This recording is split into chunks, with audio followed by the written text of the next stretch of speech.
Sobrang dami nila. Kumakain na sila ng pagkain ang aking mga kalapati. Oo na, ang dami-dami nila. Sobrang dami ng aking kalapati.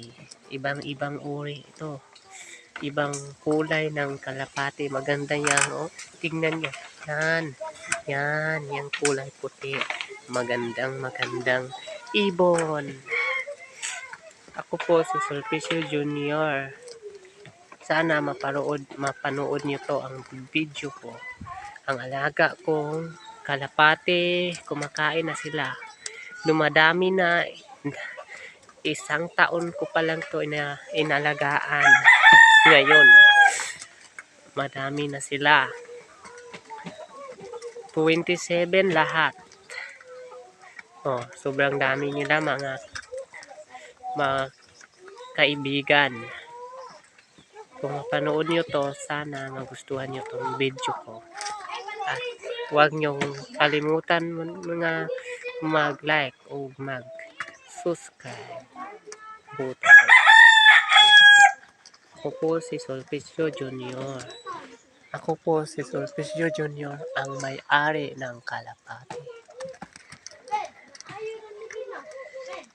Ito ang bahay nila ng kalapati ko at kahapon ko pa lang ito ginagawa. O na, ang ganda ng bilog-bilog ng bahay niya, ng butas ng bahay niya. Sobrang bilog.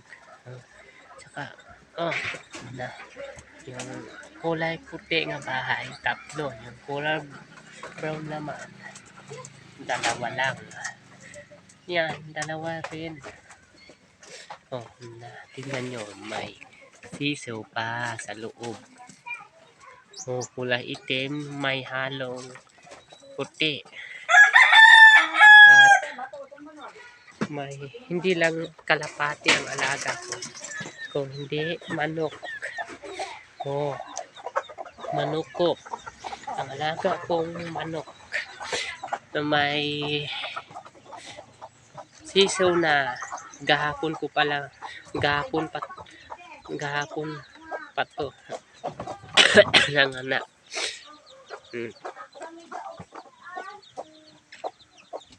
Alaga kong sisaw. At ina ng sisaw kulay itim. At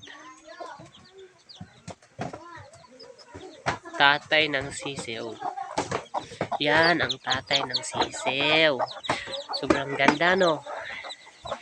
Kulay orange, kulay may halong puti at may halong pula at may halong itim ang kaniyang tatay. O, manang-mana sa kanya tong sisaw na to. O na, sobrang ganda at sobrang ganda, ibang kulay nilong inahin. Bye! Bye mga kaibigan, huwag niyo kalimutan mag-subscribe.